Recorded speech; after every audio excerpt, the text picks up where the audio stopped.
Praise the Lord. அருமை இரட்சகர் இயேசு கிறிஸ்து திருச்சபை வழங்கும் தேவனின் வார்த்தை வெளிப்படும் நேரம். செய்தியின் தலைப்பு தீங்கு நினையாது. செய்தி அளிப்பவர் பிஷப் டாக்டர் ஜே மகேஷையா அவர்கள்.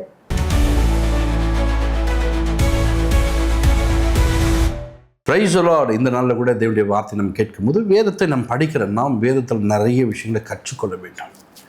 வேதத்தை நாம் கற்றுக்கொள்ளும் போது வேதத்தில் நமக்கு சொல்லுகிற நிறைய காரியங்களை புரிந்து கொண்டு நம்முடைய வாழ்க்கை வாழும்போது தேவன் நம்மளை ஆஸ்வதிக்க வல்லவராக்கார். பைபிளில் பாருங்கள், 1 கொரிந்தியர் 13ஆம் அதிகாரத்தில் 5ஆம் வசனத்தை நீங்கள் பார்க்கும்போது அங்கே ஒரு வார்த்தையை சொல்லியிருக்கார், தீங்கை நினையாது. இப்போ அன்புக்கு ஒவ்வொரு கேட்டகரி இருக்குது. இந்த அன்பை குறித்து நிறைய காரியம் சொல்லுவோம். அதில் ஒரு பார்ட் என்னன்னா தீங்கை நினையாது. இப்போது நான் நினைக்கிறேன், நான் அன்பாக தான் இருக்கிறேன் என் பிள்ளை மேலே, அன்பாக தான் இருக்கேன் கணவன் மேலே, நான் அன்பாக தான் இருக்கேன் மனைவி மேலே, அன்பாக தான் இருக்கிறேன் என்னுடைய தாய் தகப்பன் மேலே அப்படின்னு நினைக்கிறோம். ஆனால் நீ தீங்கை நினைக்கிறேன்னு சொன்னாலே உனக்குள்ள அன்பு இல்லை என்பதை நீ அறிந்து கொள்ளலாம். ஒரு காரியங்களை அவங்க என்ன பண்ணுறாங்க, உங்கள் தேவைகளை சந்திக்கவில்லைன்னு சொன்னால் அவங்கள உடனே பாரு இப்படி பண்ணுது பாரு, நான் என்ன செய்கிறேன்னு பார் அப்படின்னு நினைக்கிற பற்றியா அப்பயே அன்பு இல்லைன்னு அர்த்தம். நீ பேசும்போதே நீ ஒரு காரியங்கள் நினைக்கும் போதே அன்பு இல்லைன்னு அர்த்தம். நிறைய காரியங்கள் பாரு, நீ இவ்வளோ பேசிட்டு போகிற, நீ போயிட்டு வா, நான் என்ன பண்ணுறேன் பாரு அப்படின்னு நம்ம நினைக்கிறோம் பாரு, அவனுக்கு இப்படி பண்ணோம் அப்படி பண்ணோம், அதுதான் நினைப்பு. அந்த நினைவு இருக்கக்கூடாது. தீங்கை நினையாது. அப்போது இந்த அன்புக்கு அவ்வளோ பெரிய ஒரு காரியங்களுக்கு இன்றைக்கி தீங்கை நினைத்து கொண்டு வாழ்கிற ஒரு கூட்டமாக வாழ்ந்து கொண்டு இருக்காங்க. இவங்களுக்கு அது தெரியல. நான் இப்படி நினைக்கிறதுனால ஒரு பிரச்சனை வருமா? ஆமாங்க, பிரச்சனை வருங்க. அப்படி நினச்சா உன்னை தவறு செய்ய வச்சுடுங்க. அப்படி நினைச்ச பிறகு அதே மாதிரி வாழ வச்சிடும். வேதத்தில் நீங்கள் பார்க்கும்போது பாருங்க, காயினை பார்க்கலாம், ஆபேலை பார்க்கலாம். இந்த காயினும் ஆபேலும் சகோதரர்கள். இந்த காயின் ஆபேல் என்ன பண்ணுறாங்கன்னு சொன்னால் தேவனுக்கு என்று காணிக்கை கொண்டு போகிறார்கள். இப்போ ஆபேலுடைய காணிக்கை அங்கீகரிக்கப்படுது, காயினுடைய காணிக்கை அங்கீகரிக்கப்படவில்லை. உடனே அந்த மனிதன் பாருங்க முகநாடி வேறுபட்டது. அந்த மனிதனும் தீங்கை நினைக்கக்கூடிய மனிதனாய் மாறிவிட்டான். ஒரு நாள் வரட்டும், உன்னை நான் என்ன பண்ணி காட்டுறேன் பார். அவனுக்குள்ளே அதை நினச்ச உடனேயும் ஒரு நாள் பாருங்கள் வந்தது, ஆபேலை கொன்னுட்டான். இந்த கொன்னுடும்போது நீ தீங்க நினச்ச இப்போ ஒரு கொலைகாரனாக மாறிட்ட. தீங்க நினச்ச இன்றைக்கி நிறைய பேர் பாருங்கள், எப்படி ஜெயிலுக்கு போனவங்களாம் பாருங்கள், ஏன்னா கொலை பண்ண கேட்டீங்கன்னா அவங்களாம் அதை தான் சொல்லுவாங்க. இப்படி செய்யலான்னு பார்த்தா ஒரு நாள் அப்படியே பண்ணிட்டேன். அதுதான் நினைக்காத, அந்த நினைவில் கொண்டு வராது. இப்போ இந்த மனிதன் அப்படி பண்ணதுனால தேவன் பாருங்க தேவ சமூகத்திலிருந்து அவன் துரத்தப்படுகிற மனிதனாக மாறுகிறான். அவன் வாழ்க்கையில் ஆசீர்வாதம் இல்லை, சாபம் பின்தொடர்கிறது. இப்போ கர்த்தருடைய பிள்ளைகளாக இருக்கிற நீங்கள் இந்த தீங்கை நினைப்பீர்கள் என்று சொன்னால் உங்கள் வாழ்க்கையிலே சாபம் பின்தொடராங்க. அவங்க வரல, அந்த சொத்தை நம்ம அபகரிச்சிடலாம் நினச்சியா, நினைக்கும் போதே சாபம் உன்னை பின்தொடர ஆரம்பிச்சு. சாபத்துக்குரிய மாறுவேன். ஏன் என் வாழ்க்கையில் இத்தனை பிரச்சனை வருது? நீ தான் என்ன பண்ணிட்ட, ஆள் வரல அமைக்கலாம் நினச்சிட்டியில, அதனால தான் இப்படி நடக்குது. இன்றைக்கி நிறைய விதத்தில் நான் இப்படி நினச்சா அப்படி ஒரு பிரச்சனை வரும். ஆமாம் வருங்க, வருவதுக்கு நீ தான் இடம் கொடுக்குற. அப்படிப்பட்ட காரியங்களை செய்யாமல் இரு நினைக்காத. நிறைய நேரத்தில் நிறைய பேர் இப்படி நினச்சி தங்கள் வாழ்க்கைக்கு எடுத்து கொண்டார்கள். ஏசாவும் யாக்கோபும் அண்ணன் தம்பிங்க தான். இவனுடைய ஆசீர்வாதத்தை இவன் எடுத்துக்கொண்டான் போது அவன் பார்த்தான், தகப்பன் ஒரு நாள் சாவான். ஈசாக்கு என்ன பண்ணுவான், செத்து போவான். அன்னைக்கு பாரு நான் உன்னை என்ன பண்ணுறேன்னு நினச்சிட்டான். அப்படி நினைத்ததுனாலே அவன் வாழ்க்கை ஆசீர்வாதமே இல்லை. அவன் தேவனுக்கு உகந்தவனாய் காணப்படவில்லை. அவன் தேவன் விரும்புகிற ஒரு பாத்திரமாக இல்லை. யாக்கோபை அவர் சிநேகிக்கிறார், யாக்கோபை மேலே அன்பு செலுத்துகிறார். ஆனால் ஏசாவிடத்தில் அவர் அன்பு செலுத்துவதில்லை. ஏசாவோ ஒரு வைக்கலை போல பார்த்தீங்களா, கொளுத்தப்படுறதுக்கு ஒன்றதுக்கு உதவாதனாய் மாறுகிறான். இன்றைக்கி தேவ பிள்ளைகளே, நீ நினைக்கக்கூடிய காரியம் உன்னை எதுக்கும் உதவி இல்லாதவனா, உதவி அற்றவனாய் மாற்றிவிடும். நீ உதவாதவன், வேஸ்ட்டு, எனக்கு என்னத்துக்கு அப்படி மாறிடுவேன். தீங்கை நினைத்து கொண்டு உன் வாழ்க்கையில் வாழணும்னு நினைக்காத. தீங்கு ஒரு மனிதனுடைய வாழ்க்கையில் வந்து கொண்டே தான் இருக்கும். அதை நீங்கள் மாற்ற வேண்டும்.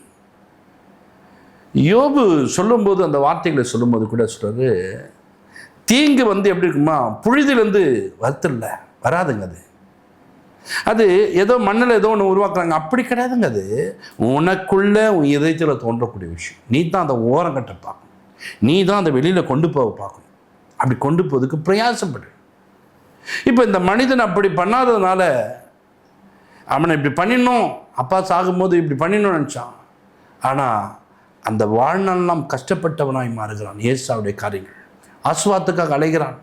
தேவனில் போய் கேட்குறான் அப்பா கிட்ட, அப்பா தானப்பா, இல்லைப்பா எல்லாத்தையும் வாங்கிட்டு போயிட்டான்ப்பா. காரணம், தீங்க நினைக்கிற மனிதனுடைய வாழ்க்கையில் அந்த ஆசீர்வாதம் உள்ளே போகாது. அந்த ஆசீர்வாதத்துக்குரிய மாற மாட்டான். அந்த ஆசீர்வாதம் அவன் வாழ்க்கையில் கிடைக்காதபடிக்கு மாறிடும். இன்றைக்கி அப்படிப்பட்ட காரியங்களை நீங்கள் தீங்க நினைத்து கொண்டு உங்கள் வாழ்க்கையை நீங்கள் கெடுத்து கொள்ளாதீர்கள். சவுலை நீங்கள் பாருங்கள், தாவீதுக்கு விரோதமாக எப்போதும் தீங்கை நினைக்கிற ஒரு மனிதனாய் கொண்டு போட வேண்டும், எங்கே போனாலும் கொண்டு போட்டணும்னு சொல்லிட்டு அவ்வளோ பிரயாசப்பட்டு செய்கிற ஒரு மனிதனுடைய வாழ்க்கையில் என்ன நடக்குது தெரியுமா? அவன் தீங்கை நினைப்பதனால ஒரு நாள் அவன் ராஜ்ய பாரம் விட்டு போவது, ஒரு நாள் அவனே மரித்து போகிறவனாய் மாறிவிட்டான். காரணம், தீங்கை நினைத்தவன் இன்றைக்கி பூமியிலே இல்லை. உன் வாழ்க்கையில் இப்படி அப்படி தீங்கான காரியம் வரனா இன்றைக்கி அதை விட்டு விலகப்பார். அதை நீ தாங்க விடணும், அதுலேருந்து நீ தான் வெளியே வரணும். அப்படி வராதபடிக்கு எப்போதும் அந்த தீங்குக்குள்ளேயே வாழ்ந்து கொண்டு உன் வாழ்க்கை கெடுத்து கொள்ளக்கூடாது. வேதத்தில் பாருங்க, அப்படி தீங்கை நினைக்காமல் வாழ்ந்த மனிதர்கள் இருக்கிறார்.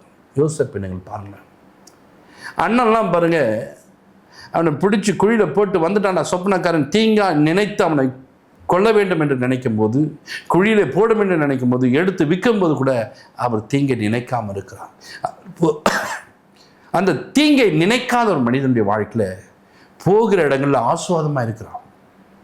அங்கே ஒரு பெண்ணு பாருங்க, அவன இடத்துல தவறு வைத்து தீங்கான காரியங்கள் செய்யும் போது கூட அவர் அந்த தீங்குக்கு உடன்படாமல் அதை விட்டு விலகுகிறார். ஜெயிலுக்குள்ளே போனாலும் தேவன் பாருங்க அவனோடு கூட இருக்கார். தீங்கை நினைக்காத மனிதனோடு கர்த்தர் கூட இருக்கிறார்.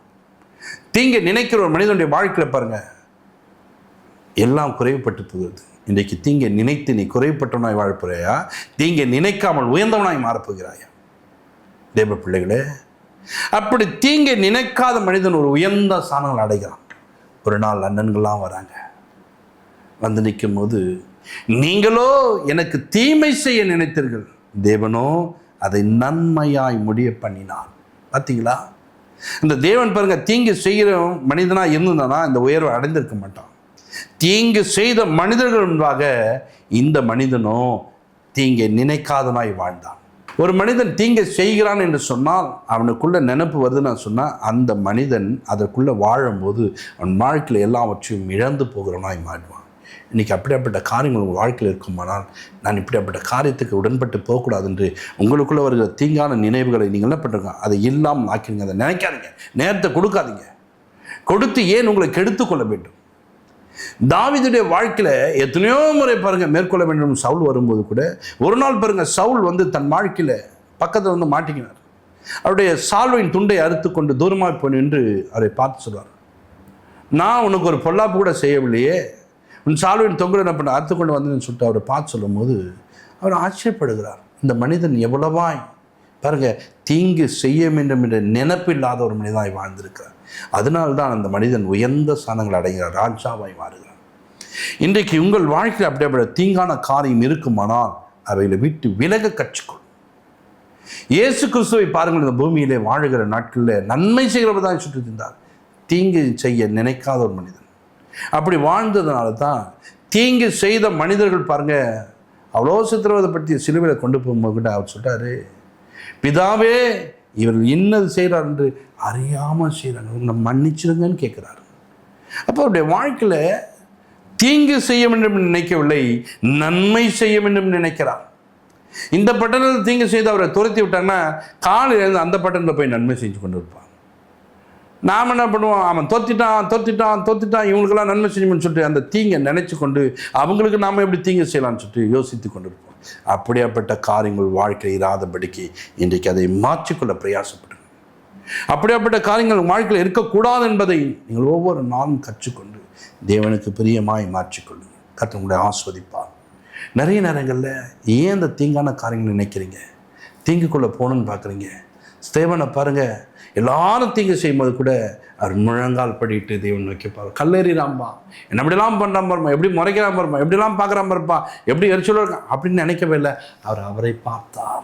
அந்த தீங்கு செய்யாத மனிதன் ஒரு உயர்ந்த ஸ்தானங்களை பரலோக ராஜ்யத்தை அடைவதற்கு தேவன் உதவி செய்தார். இன்றைக்கு உங்கள் வாழ்க்கையில் தீங்கு செய்யணும்னு நினைச்சீங்கன்னா அதை வெற்றி விடுங்கள். வேதத்தில் ரோமர் 12ஆம் அதிகாரத்தில் 17ஆம் வசனம் வாசிங்க. ஒருவனுக்கும் தீமைக்கு தீமை செய்யாதிருங்கள், எல்லா மனுஷருக்கு முன்பாகவும் யோக்கியமானவைகளை செய்ய நாடுங்கள். ஒருவனுக்கும் தீமைக்கு தீமை செய்யாதிருங்கள், எல்லா மனுஷருக்கும் முன்பாக யோக்கியமானதை செய்யுங்கள் சொல்ற. அப்ப தீமை செய்தவன் சொல்ற அவன் யோக்கியம் இல்லாதவன். தீமை செய்ய நினைச்சுன்னா அவன் யோக்கியம் இல்லாதவங்க, அயோக்கியம் அவங்க. அதுக்கு பேர் அயோக்கியம். அந்த அயோக்கியத்தனமாய் வாழாத உன் குடும்பத்துக்குள்ள, அயோக்கியத்தனமாக வேலை ஸ்தலத்தில் வாழாத, தீமை செய்ய நினைக்காத. அப்போ ஒருவருக்கு ஒரு தீமை செய்யாது, தீமை செய்யாமல் வாழ வேண்டும் என்று கற்றுக் கொடுக்கிறார். அப்போ யோக்கியமானவன் அவன், அவன் நல்லவன் என்று வேதம் சொல்லுது. அப்படி வாழ்வதற்கு நம்ம கற்றுக்கொள்ள வேண்டும். அதில் 21ஆம் வசனம் பாருங்க, தீமையினாலே பாருங்க, தீமை நம்ம செய்யணுன்ற விஷயத்தை சொல்ல, தீமையை நன்மையினாலே வெல்லு என்று சொல்லியிருக்கலாம். அப்போ நம்ம தீமை செய்து நம்முடைய வாழ்க்கையை வாழ வேண்டும் என்று ஒவ்வொரு நாளும் நம்ம செய்யக்கூடாது. தீமையை நன்மையினாலே வெல்லு என்று கற்றுக் கொடுத்துருக்கிறாரே. எப்படி அவன் தீமை செஞ்சான், நான் எப்படி நன்மை செஞ்சு அதை நான் வெல்ல போகிறேன். ஆனால் நாம் அப்படி கிடையாது. அவன் என்ன பண்ணான், அவன் என்ன செஞ்சான், நான் அதுக்கு பதில் செய்வோம் பாருன்னு சொல்லிட்டு அப்படி வாழ்வதற்கு நம்மளை என்ன பண்ணுறோம், அர்ப்பணிக்கிறோம்.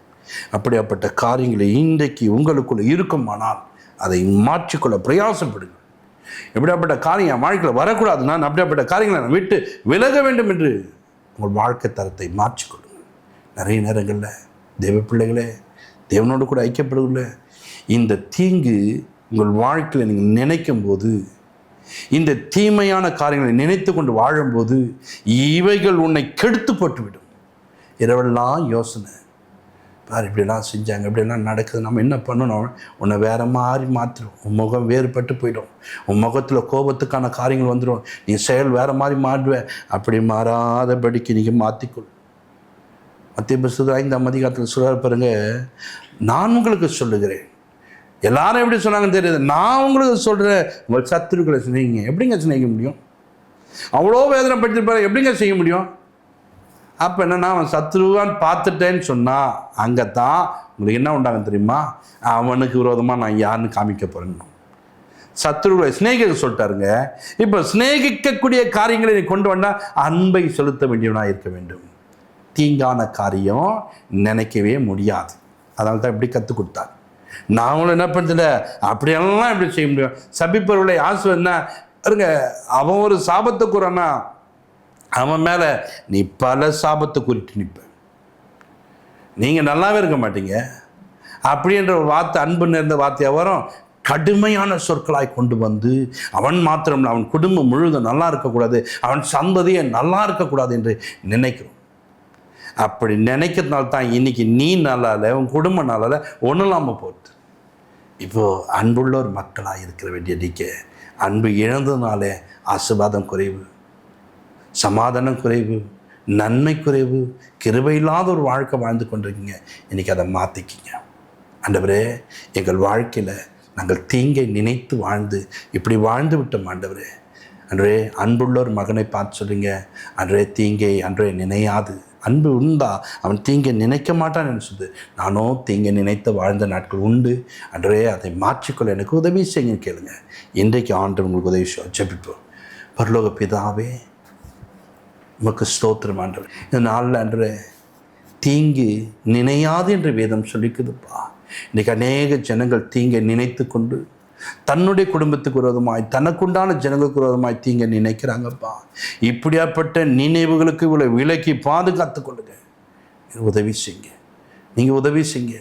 உங்கள் உதவினால் இவ்வளோ ஆசுவாதமாக இருக்க, உங்கள் உதவினால் இவ்வளோ வாழ்க்கை செழிப்பாக இருக்க தேவனுடைய கிருபை உண்டாகட்டும். பரிசுத்த ஆவியானவரே, நீர் உள்ளோடு கூட இவருடைய வழிநடத்தும், இவருடைய தேவையெல்லாம் சந்திங்க, இவருடைய குறைவெல்லாம் மாற்றுங்க. நிறைவை தேவன் கட்டளையிடப்பட்டு காய்ச்சது இயேசு கிறிஸ்துவின் ஜெபத்திற்கு நல்ல பிதாவே, ஆமென். God bless you. இந்த செய்தி உங்களுக்கு ஆசீர்வாதமாக இருந்தால் கீழ்காணும் எண்ணிற்கு தொடர்பு கொள்ளுங்கள். கர்த்தர் தாமே உங்களை ஆசீர்வதிப்பாராக. ஆமென்.